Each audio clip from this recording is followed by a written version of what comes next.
नमस्कार, मी प्रियांका वीर खामकर आणि माझ्या यूट्यूब चॅनलमध्ये तुमच्या सर्वांचं स्वागत आहे.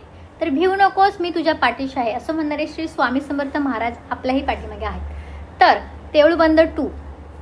तर देऊळबंद तर आपण पाहिलाच आहे, ज्याच्यामध्ये एक वैज्ञानिक दाखवले आहेत, ज्याच्यामध्ये ते खूप नास्तिक आहेत. राघव शास्त्री म्हणजेच कश्मीर महाजन यांची ती भूमिका खूप लोकांना आवडली होती आणि एका नास्तिकेला स्वामी समर्थांनी विज्ञानाची मर्यादा दाखवून दिली. म्हणजे जिथे विज्ञान संपतं तिथे अध्यात्म सुरू होतं. तर असं हे आपण देऊळबंद पिक्चर जवळजवळ 10 वर्ष झाले आणि तो पिक्चर सगळ्यांच्या आवडीचा आजही आहे आणि भूमिका त्यातली सगळ्यांचीच खूप छान झाली. आणि आता देऊळबंद 2 10 वर्षांनी काढला आहे. त्याच्यामध्ये त्यांचं लेखन प्रवीण तरडे यांनी केलं आहे. मुख्य भूमिकेमध्ये स्वामी समर्थ महाराज आहेत, ज्याची भूमिका ज्येष्ठ मोहन जोशी आहेत त्यांनी केली आहे. आणि एका शेतकऱ्याची बायको दाखवली आहे, ते म्हणजे स्नेहल तरडे. त्यांनी एका शेतकऱ्यांच्या आत्महत्येवर हा जो प्रश्न आहे तो मूळ केंद्रस्थानी ठेवून हा पिक्चरची पूर्ण त्यांनी मांडणी केली आहे. आणि इतकी छान स्टोरी आहे ह्या पिक्चरची की ह्या पिक्चरमध्ये नॉर्मली सगळ्या पिक्चरांमध्ये थोडंसं चमत्कार ह्या सगळ्या गोष्टी दाखवून देवांबद्दलचं भावना अजून तीव्र करण्यात येतात, पण ह्या पिक्चरमध्ये एकदम वास्तविकता दाखवली आहे. त्याच्यामुळे हा पिक्चर मी म्हणते तुम्ही बघायलाच पाहिजे. तर आपण बघूयात की मुळात काय स्टोरी आहे, नक्की कशा प्रकारे देऊळबंद 2 आपण घेतला पाहिजेत आपल्या डोक्यामध्ये, आपली मानसिकता बदलली पाहिजे. तर काय आहे ते सगळं आपण आज पाहणार आहोत. चला, देऊळबंद 2 आता परीक्षा देवाची.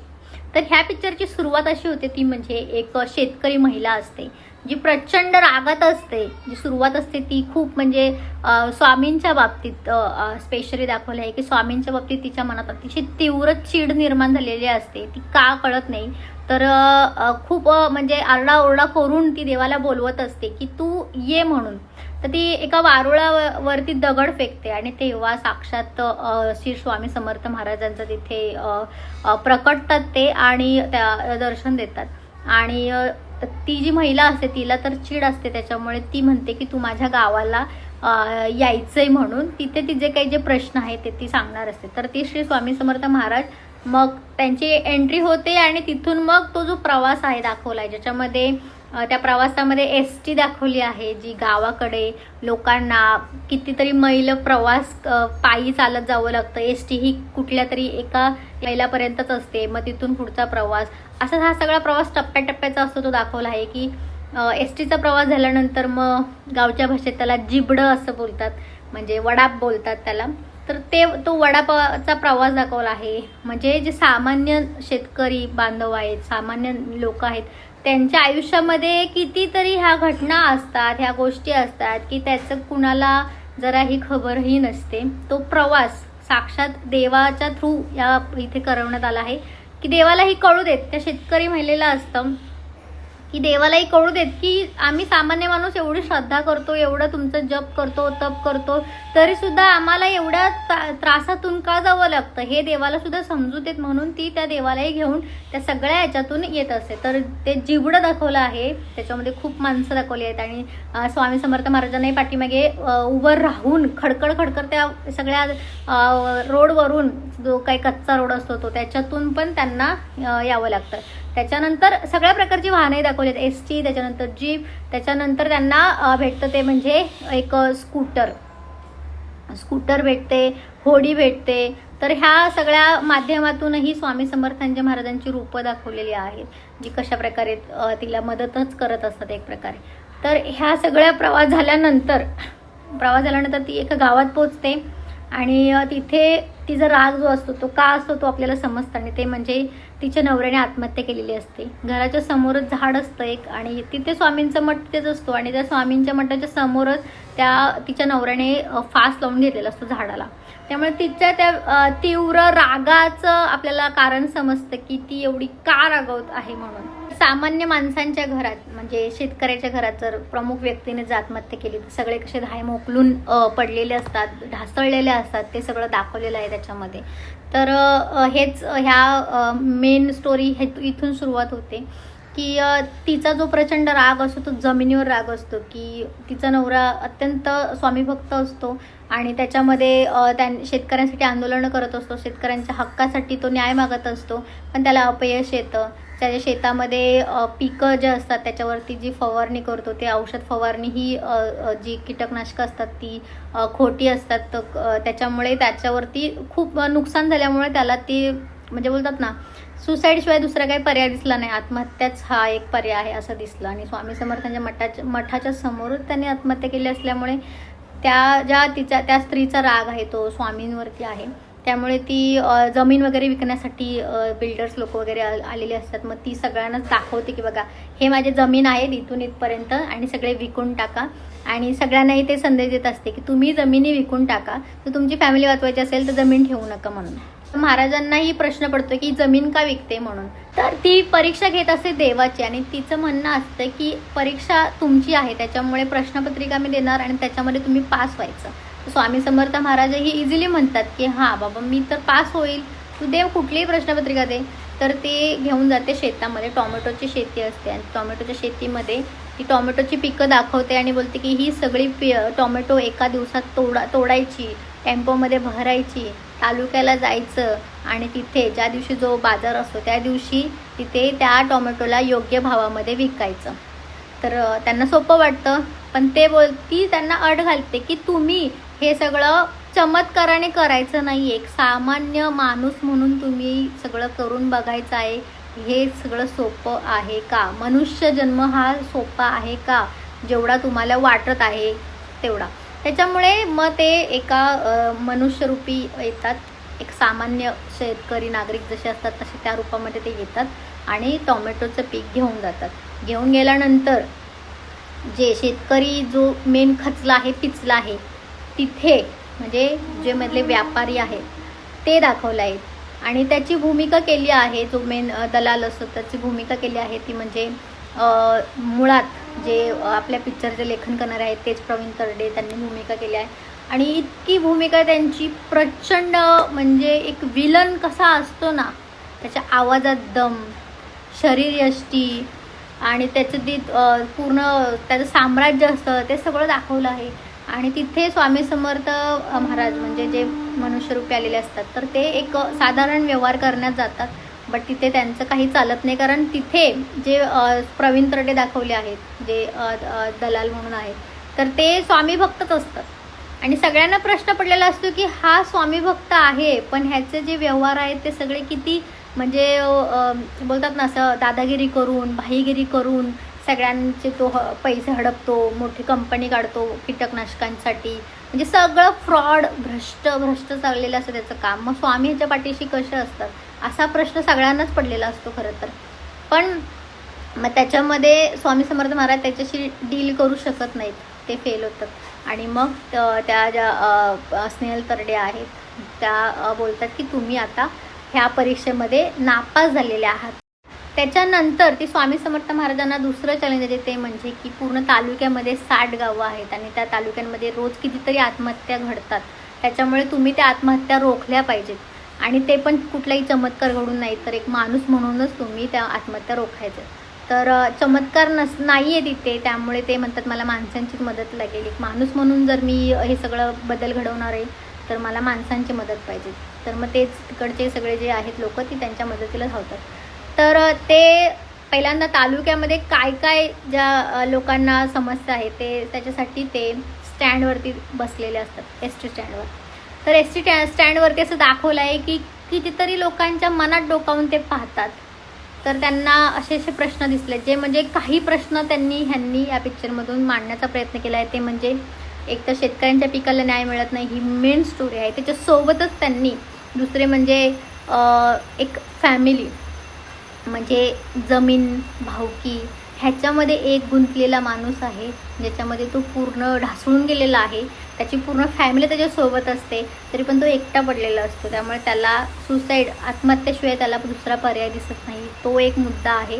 दुसरा मुद्दा आहे तो एका म्हणजे लग्न करायचं असतं त्या मुलीचं आणि तिला खोटे दागिने घालून सगळीकडे बघण्याचा कार्यक्रम केला जातो. आई बाप तिला घेऊन जात असतात. तर असा जो पाप असतो, ज्याला एक मुलगी म्हणजे एक ओझं झालेला आहे आणि ते ओझं त्याला इतकं हुंड्यासाठी त्याच्याकडे पैसे नसतात, मग तो हतबल झालेला असतो आणि त्याला ते असं वाटतं की माझ्याकडे आता आत्महत्येशिवाय पर्याय नाही. त्यामुळे एका मुलीचा बाप होणं हे किती त्रासदायक पण आहे हेही ह्या प्रश्नामध्ये येतं की हुंडा पद्धत जी आहे त्याच्यामुळे एका व्यक्तीला आत्महत्या करायची वेळ कशी असते. तिसरं जे आहे ते म्हणजे एक पाटील असतो आणि जो ज्याला दारूशिवाय काही व्यसन म्हणजे बोलतात ना, दारूमुळे त्याचं पूर्ण त्याने घरातल्या सगळ्या गोष्टी विकून टाकलेल्या असतात. सगळं त्याच्या मुलाला एक शाळेसाठी कपडे नसतात, त्याच्यामुळे त्याला खूप आतल्यात लाज पण वाटत असते, पण तरी पण तो दारूमुळे पूर्ण त्याला कळतं पण वळत नाही असं. त्यामुळे तो दारूसाठी पूर्ण बोलतात ना असं बेरोजगार झालेला असतो. त्याकडे पैसे राहत नाहीत, काही नाही. फक्त त्याने 4 बांबू घरामध्ये ठेवलेले असतात. ते पण त्याला स्वतःला माहीत असते की मी आता आत्महत्या करणार आहे आणि तिरडीसाठी 4 बांबू लागतील. म्हणजे एक पाटील असून सुद्धा तो त्याचे विचार इतके खाली गेलेत की तो फक्त स्वतःचे 4 बांबूंचाच विचार करत असेल. म्हणजे हे विचार आहेत त्याच्यावरती त्यांनी प्रभावी मी म्हणेल की दाखवलं आहे की दारूमुळे किती लोकांचं नुकसान कसं होतं. त्यानंतर गोमाता परी प्रेम म्हणजे एक जे आजोबा दाखवले आहे ज्यांची एक गाई असते आणि त्या गाईसाठी त्यांचं किती प्रेम असतं. ती एकेकाळी खूप दुभती असायची, तिने त्याच्या पोरांना वाढवलेलं असतं, पण तोच पोरगा आज त्या गाईला काही दूध येत नाही म्हणून तिचं शेण आणि ते सगळं काढायला लागते म्हणून तो गाईला विकायला निघत असतो. तर त्यांचं म्हणणं असतं की जर कोण घेणारच नाही तर त्याचं म्हणणं असतं मी खाटी गायला विकेन म्हणून. तर त्या आजोबांना इतकं वाईट वाटतं की आपली गाई कुणाचा तरी बळी होईल असं नसायला पाहिजे. त्यामुळे त्याला आतल्यात असं वाटत असते की मला जगायचंच नाही आता. म्हणजे ते गोमातावरी प्रेम दाखवलेलं आहे इथे. तर ह्या सगळ्या ज्या गोष्टी आहेत, हे सगळे जे प्रश्न आहेत ते ह्या पिक्चरमध्ये मांडले आहेत आणि इतके आखीव रेखीव मांडले आहे. त्याच्यामध्ये त्यांनी बाजारामध्ये जाऊन सगळ्यांनी थोडंसं पथनाट्य वगैरे केलेलं आहे, जे की लोकांना थोडंसं समज यावी. पहिली तर गोष्ट शेतकऱ्यांच्या आत्महत्याला कारणीभूत आहे की शेतकरी जसं पिढ्यानपिढ्या चालत आहे तसंच काम न करता आता शेतकऱ्यांसाठी पुस्तकं निघाली आहेत. ह्याच्यामध्ये हे सगळे सामाजिक प्रश्न त्यांनी जे मांडले आहेत त्याच्यामध्ये त्यांनी सोल्युशनही तितकंच छान प्रकारे दिलं आहे आणि त्याच्यामध्येच मी म्हणेल की मानसिक जो बदल आहे तो इथेच आहे आणि तोच मुळाशी घाव घालणारा आहे आणि तो खरंच मानसिकरित्या जर बदल झाला तर हे सगळं काही ॲटोमॅटिक बदलू शकतं. तर याची बायको एक छान असा त्याच्यामध्ये एक रागामधला एक डायलॉग येतो, म्हणजे जेव्हा ते आत्महत्याचा जो फास असतो तो फास ते काढायला जातात तेव्हा ती ओरडते की हा फास मला माझ्या नवऱ्याने दिलेला दागिना आहे म्हणून. हे वाक्य इतकं हायलाईट करतं की म्हणजे आत्महत्या करणारा करून जातो पण आपल्या मागच्या लोकांना काय ठेवून जातो, काय त्रास असतो हे काहीच विचार करत नाही. पण तो जो दागिना आहे जे बोलते ना हे खूप आहे. आणि मुळात हेच जे सोल्युशन त्याच्यावरती आहे की जे शेतकऱ्यांना पिकांना न्याय मिळत नाही, शेतकऱ्यांना योग्य भावामध्ये त्यांची पिकं नाही जात, त्याच्यामुळे शेतकऱ्यांनीही अपग्रेड झालं पाहिजे स्वतःला. जे काही जे पूर्वीच्या पद्धती आहेत आणि आता वैज्ञानिक पद्धतीच्या जे यंत्रणा आहेत, पुस्तक आलेले आहे, त्याच्यामुळे जेवढी टेक्नॉलॉजीचा वापर करता येईल तेवढा आणि जसं जग अपडेट होत आहे तसं त्यांनीही बदललं पाहिजे. त्यांनीही नवनवीन गोष्टी ज्या आहेत शिकल्या पाहिजेत. त्यामुळे जुन्या पद्धतींवरती आरूढ राहण्यापेक्षा नवीन पद्धती अवलंबा. जसं पूर्वी आहे आता वातावरणही बदललं आहे, त्याच्यामुळे त्याप्रमाणेच पिकं वगैरे. आता आपण तर काही शेतकरी नाही आहेत, आपल्याला काही जास्त माहिती नाही, पण आपली मानसिकता तर आपण बदलू शकतो. आणि आत्महत्येशिवाय असंख्य पर्याय आहेत ह्या जगामध्ये, पण जेव्हा माणूस हतबल होतो तेव्हा हे टोकाचं पाऊल का उचलतो ह्याच्यासाठीच ही मानसिकता आहे.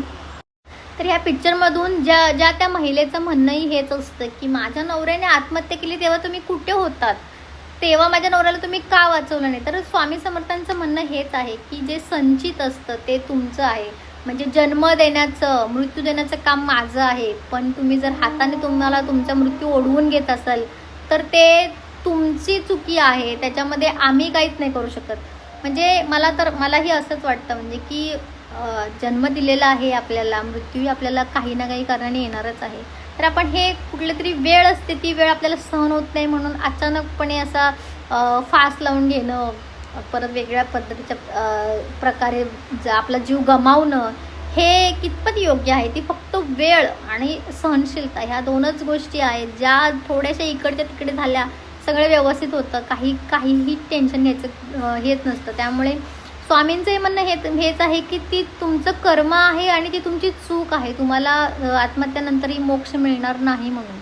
तर ही अत्यंत चांगली त्यांनी गोष्ट दाखवली आहे की तुम्ही आत्महत्या करता ह्याच्यासाठी देवही जिम्मेदार नाही आहे. ती जे देवाला जिम्मेदार धरते तसं देव जिम्मेदार नाही आहे. त्यामुळे आत्महत्याग्रस्त लोकांनी आत्महत्या करायचं ज्यांच्या मनात भीती आहे, ती भीती मी म्हणेल की उलट तुम्ही पर्याय शोधा की अजून चांगल्या प्रकारे कसं जगू शकतो, अजून काय करता येईल. आणि मी तर म्हणेल की कधीतरी समाज ह्याच्या भीतीने आपण आहे तसंच रेटत असतो. तर जरा वेगळे पर्याय अवलंबले तर खूप गोष्टी सहज शक्य आहे. पण आपल्या जीवाला जपा, आपला जीव महत्त्वाचा आहे, बाकी काहीच महत्त्वाचं नाही आहे ह्या दुनियेमध्ये.